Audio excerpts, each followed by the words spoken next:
sun had barely set over Kensington Palace when the question was asked. Quiet, innocent, and completely devastating. Kate Middleton sat on the edge of Prince George's bed, tucking him in as she had every night since he was born. The soft glow of a bedside lamp cast warm shadows across the room, and for a brief moment, the world felt still. George, now old enough to notice more than people realized, had been unusually quiet that evening. He clutched his favorite toy soldier in one hand and stared up at the ceiling, his little brows furrowed. Then he turned to his mother and said it. "Mummy, why does Grandma Camilla hate me?" The words landed like a stone dropped into still water. Kate's heart stopped. At first, she didn't react. Her body froze, lips slightly parted. She blinked, hoping she'd misunderstood. But George just looked at her with those soft, honest eyes, searching, not accusing. He wasn't angry. He wasn't sad. He was confused. And somehow that made it even worse. Kate didn't speak. She couldn't. Her throat tightened and her vision blurred as tears welled up. Not loud, sobbing tears. No, these were the silent kind. The kind that sting in the chest before they fall. She turned slightly away, wiping one quickly, hoping George wouldn't notice. But he did. "Did I do something wrong?" he asked gently, already fearing the answer. "No, sweetheart," Kate finally managed to whisper, her voice trembling. "You've done nothing wrong." And it was true. George hadn't done anything wrong. He was just a child, kind, curious, full of life. But the world he'd been born into was anything but fair. And now at such a young age, he was starting to feel it. Kate kissed his forehead and told him it was time to sleep. But even after he closed his eyes, she sat there beside him, her hand on his chest, steadying her own heart more than his. Her mind raced. What had Camilla said? What had she done this time?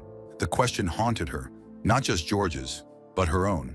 Because the truth was, Kate had been asking herself that question for years.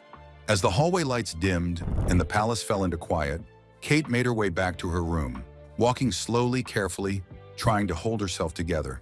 Inside, behind closed doors, she broke. She didn't cry out loud. She didn't fall to the floor, but the tears came again, quiet, relentless. And for the first time in a long time, Kate felt powerless. Not as a duchess, not as a public figure, not even as a future queen, just as a mother who couldn't protect her son from everything, no matter how hard she tried. That single sentence, from the lips of her own child, had pierced something deep inside her. It wasn't just about Camilla. It was about the whole system, the cold looks, the subtle snubs, the unspoken rules, and now it was reaching the next generation. How do you explain to a child that politics and power can twist even family into something sharp? Kate sat in the darkness for a long time, staring out the window at the moon above the palace. Somewhere out there, the cameras still rolled. The newspapers still spun stories. But in this moment, none of that mattered. All that mattered was one heartbreaking truth. Her son had felt unwanted by someone who was supposed to be family. And now Kate had a choice. Stay silent, as always, or finally protect her children, even if it meant challenging the very heart of the crown. And though she didn't say a word that night, the tears said everything. The day had begun like any other royal event. Stiff smiles, tailored suits, glittering jewelry, and cameras flashing from every corner. The occasion was a private but prestigious family luncheon at Clarence House, organized by King Charles himself. Officially, it was meant to honor a historic royal anniversary. Unofficially, it was a delicate gathering of strained relationships and unspoken rivalries. Kate had prepared the children carefully. George wore a polished navy blazer, his hair combed just right. Charlotte beamed in a soft blue dress, and little Louis clung to Kate's side as they entered the estate. William stayed close, his jaw clenched more tightly than usual. From the start, something felt off. Camilla stood near the grand entryway, greeting guests with that familiar mixture of regal warmth and calculated distance. When the Wales family approached, she offered a half smile, more mechanical than maternal. Her eyes swept over William, nodded politely at Kate, and paused briefly on George. Not a word, not a kind hand, not even a hello. George looked up at her, expectant. He waited for acknowledgement, the sort of warmth he might have gotten from his late grandmother, Diana, or even from his great-grandmother, Elizabeth, who had always shown him quiet affection. But Camilla turned away. Instead, she welcomed a different guest with open arms, one of her own grandchildren from her previous marriage. The contrast was painful. A warm embrace, a whispered joke, laughter. George blinked. Kate saw it. She felt her stomach knot. The rest of the luncheon only confirmed what she feared. Camilla barely addressed George or Charlotte. She chatted animatedly with other guests, doted on her own family, and made little effort to involve Kate's children, the future heirs, in the conversation. Even when George politely tried to ask a question about a royal portrait hanging on the wall, Camilla dismissed him with a clipped, "Not now, dear." Kate squeezed William's hand under the table. He noticed too. Everyone did. At one point, George leaned in and asked Kate quietly, "Did I do something wrong?" She placed her hand gently over his and whispered, "Of course not." But it was too late. The damage had been done. After the meal, the family was ushered into the garden for photos. As always, the images would be carefully staged for public consumption. Unity, smiles, heritage. But the tension in the air was thick enough to choke on. The photographer called for a group shot. Charles stood at the center, Camilla beside him, beaming for the press. William and Kate flanked them, with the children positioned carefully around. But George stood a bit farther away than usual, distant, uncertain. Camilla didn't even glance at him. When the photo was snapped, it told the world a lie. Behind the scenes, Kate was unraveling. She didn't lash out. She didn't cause a scene. That wasn't her way. But the look she gave Camilla as they walked back into the house, cold, clear, controlled, said everything. Later, when the children were settled in the car, William turned to her. "She's doing it again," he said. Kate nodded, lips pressed together. "And now George feels it," she whispered. It wasn't just about this day. It was about years of silent treatment, subtle digs, quiet exclusion. It was about a power dynamic that had been shifting behind palace walls, one where Camilla, no longer the outsider, was now seated at the top table, wielding quiet influence. And her coldness wasn't just toward Kate anymore. It was trickling down to the next generation. That night back at the palace, George sat quietly with his toys. He didn't laugh like usual. He didn't run to tell Charlotte stories. Instead, he sat beside his mother and asked the question that would shatter her. Why does Grandma Camilla hate me? It was the echo of that luncheon, of every cold look, every ignored word. It was the day everything changed. For Kate, it wasn't just about family anymore. It was about protection. Long before George ever asked the question that broke her heart, Kate had already known something wasn't right. From the earliest days of her courtship with Prince William, there was an unspoken tension between her and Camilla, one that simmered beneath every public appearance, every shared smile, every carefully worded exchange. It wasn't explosive. It wasn't even obvious to outsiders. But to Kate, it was unmistakable. Camilla didn't want her there. At first, she had brushed it off. Growing pains, she told herself. After all, Kate was entering the most watched family in the world. Traditions were tight, emotions were guarded, and acceptance didn't come easily. She told herself Camilla was just protecting her place, navigating the legacy of Diana and the scrutiny of the public eye. But over time, the digs became harder to ignore. There were the whispered comments behind closed doors, relayed to Kate by sympathetic staff. Camilla had once allegedly joked that Kate was a pretty prop for William, but no real spine. On another occasion, when Kate had arrived early to a family luncheon and offered to help the kitchen staff, Camilla had remarked dryly, "She still thinks this is Downton Abbey." Kate said nothing. She never said anything, because from the very beginning, she had learned that survival in the firm meant silence. But behind that silence lived a growing ache.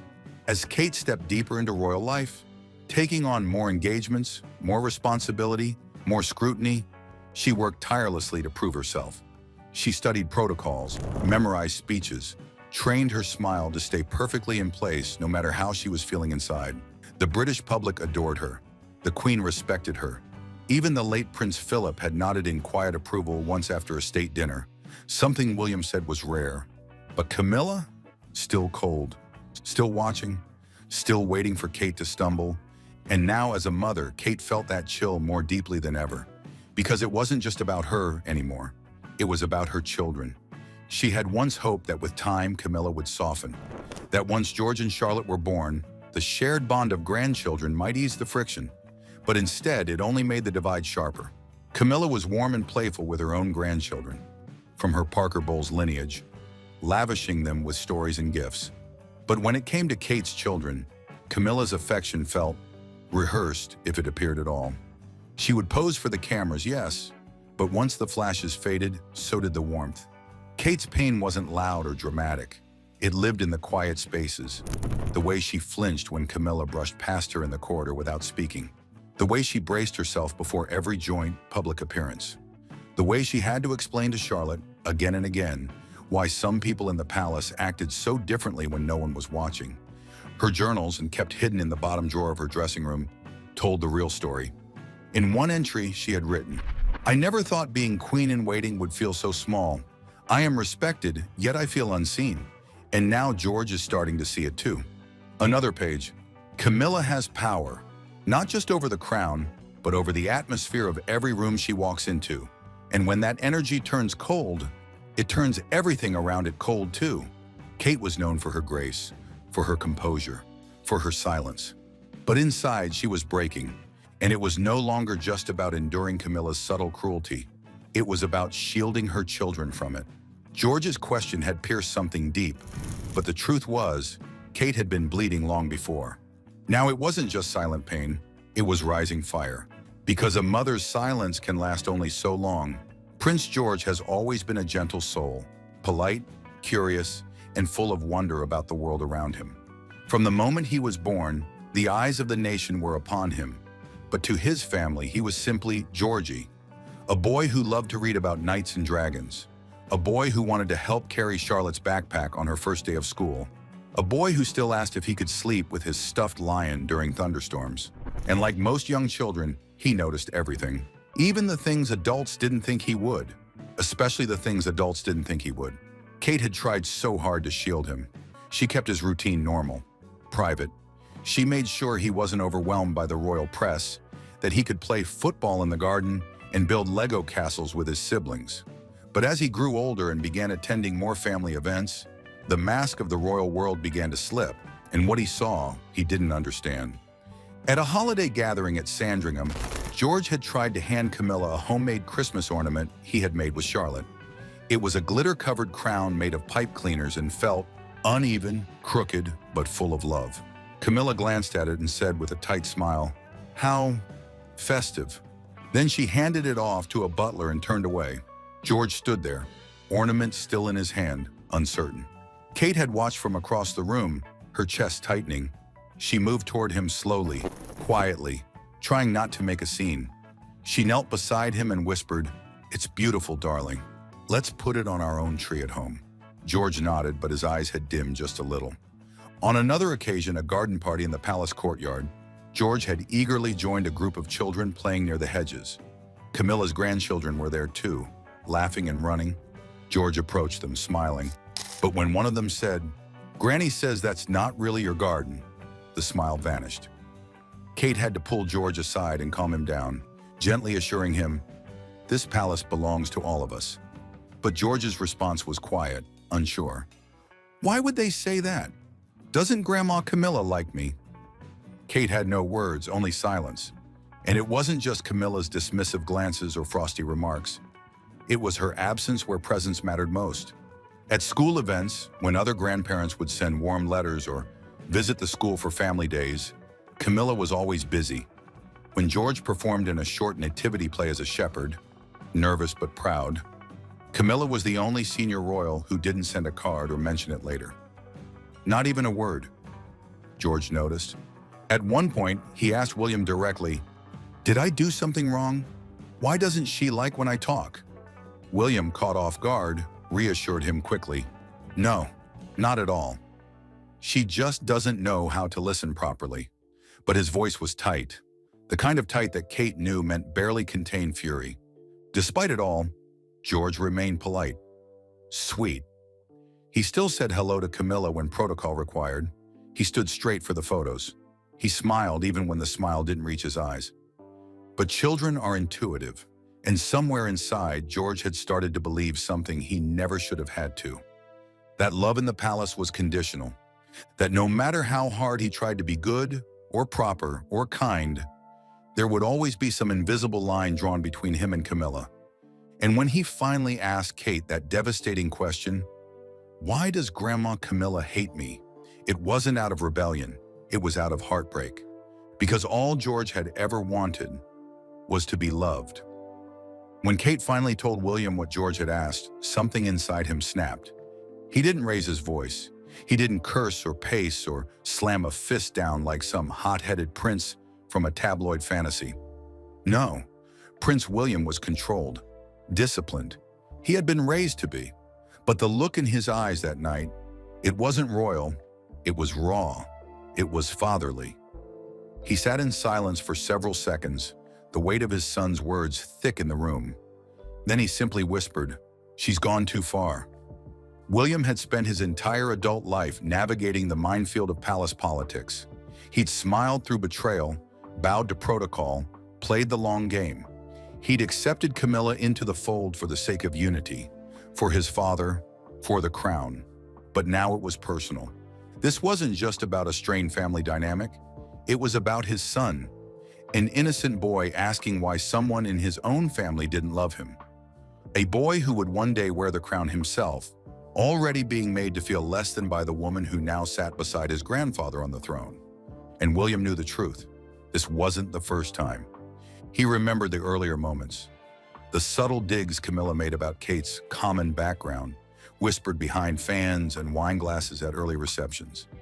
The time Camilla allegedly called Kate the Duchess of Doolittle, mocking her low public engagement numbers in the early days of marriage, when Kate had deliberately stepped back to raise her children. William had let those things go. He hadn't forgotten them, but he'd swallowed his pride for the sake of the monarchy, for duty. But now she was making his son feel unloved, unworthy. That crossed a line. Within days of George's heartbreaking question, William requested a private conversation with his father. Charles, as always, was difficult to pin down. Meetings, appearances, letters, calls. But William was insistent, and eventually the two met in one of the quieter sitting rooms at Clarence House. William laid it out gently but firmly. He told Charles about the tension, not just now, but over the years. He explained how George had been made to feel like an outsider. He expressed concern, not as a prince, but as a parent. His voice remained steady, but his words were laced with warning. Charles listened. He nodded. He sighed. And then he said the same thing he always did when conflict arose. "Let's not turn this into something bigger than it is." William stared at him. "It is big, Pa. My son thinks his grandmother hates him." Charles's shoulders slumped slightly.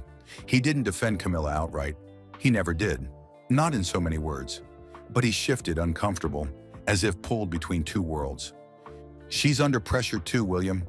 This life, it's not easy." William stood up. "She chose it. George didn't." And with that, he walked out. That night, Kate found William in George's room, sitting beside the sleeping boy's bed, gently brushing a strand of hair from his forehead. He didn't speak. He didn't need to. His silence was heavier than anger, and his heart, so often armored by duty, was breaking. "We have to protect him," Kate whispered. William nodded once. "We will." It was in that moment they knew. Things had changed. Camilla was no longer just a difficult relative to manage or a figure to endure for the sake of the crown. She was a threat, not politically, not publicly, but emotionally, to their son. And if the monarchy demanded silence in the face of that, William and Kate were beginning to wonder just how much of it was still worth defending. Because the crown could be polished, but their children's hearts, those were sacred, and they would defend them with everything they had. It was just after midnight when Kate stepped into the royal gardens behind Kensington Palace, barefoot and quiet, the cold grass brushing against her skin like a whisper from the past.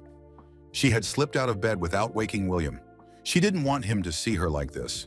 Not tonight, not when her composure had finally cracked. In one hand, she held a soft wool shawl wrapped tightly around her shoulders. In the other, she held her phone, still lit with the last message from her private secretary. No word from Clarence House. Camilla's declining comment. Of course she was. Kate sank slowly onto a stone bench near the rose garden. This had always been her place of stillness, a patch of ground untouched by the politics of the crown. A place where she had once brought baby George to feel the sun on his skin. A place where she had told Charlotte the story of Queen Elizabeth and the corgis. a place where, for just a moment, she could pretend they were a normal family. But tonight, the garden felt colder than usual. Hollow. She looked up at the stars. She had once told George that his great-grandmother Diana lived among them. "Watching over us all," she'd said. And tonight, she prayed Diana was watching now. The memory of George's voice still echoed in her mind. "Why does Grandma Camilla hate me?" Kate had replayed it over and over, as if maybe, in repeating it, she could somehow change it. But she couldn't, and that helplessness was more than she could bear. For years, she had played her role perfectly. The gracious Duchess, the smiling wife, the poised mother. She had endured whispers, judgment, and cold shoulders without flinching. She had kept her voice soft and her spirit warm, believing that dignity was her best defense.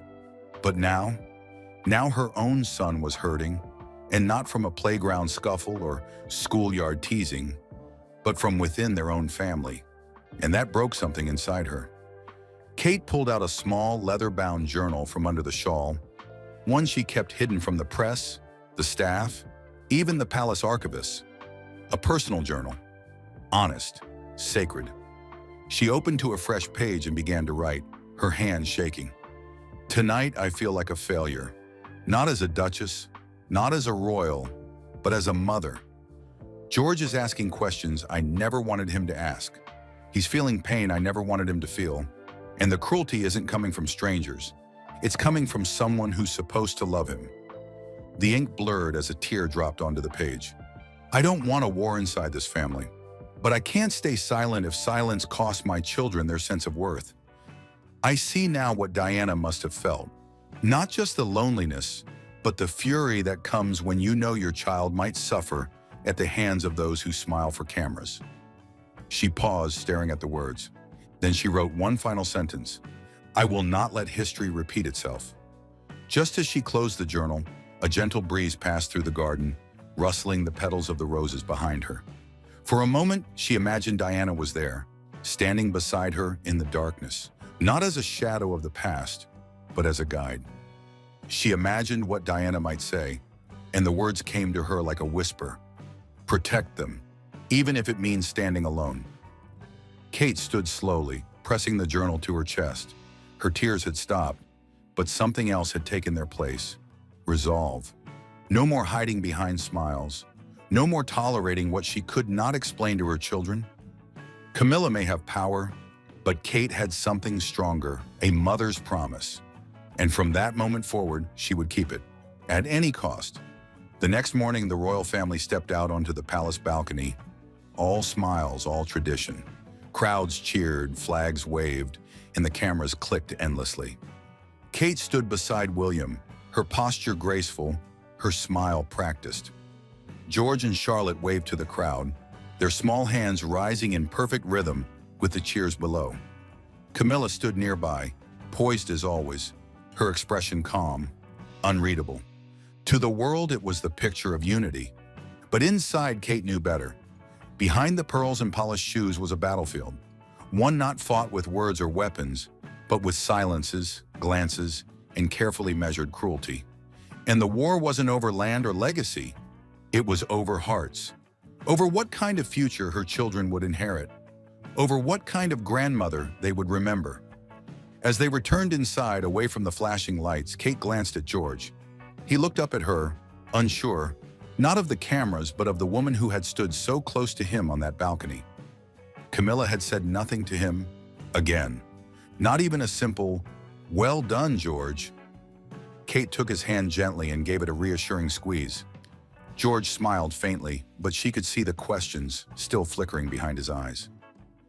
In the days that followed, the photos from the balcony were splashed across every tabloid and magazine cover. Royal unity on display. Future Queen Kate radiates grace. George and Charlotte charm nation. Not a single headline told the real story. No one wrote about what George had asked his mother just days before. No one saw the tears Kate cried in the dark. No one heard the private conversation William had with his father, or the one Kate later had with a royal advisor, quietly asking whether certain engagements could be rearranged to create space between her children and Camilla. Everything looked perfect. But the truth was splintering beneath the surface. Some members of the palace staff had begun to notice the shift.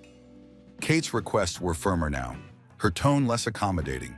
She was still kind, always, but she was no longer afraid of being heard. When asked why certain adjustments were being made, she simply said, "The children come first, always." There were whispers that Camilla had caught wind of this new energy in Kate and didn't like it. But Kate didn't flinch. She no longer saw silence as strength, not when it came to her children.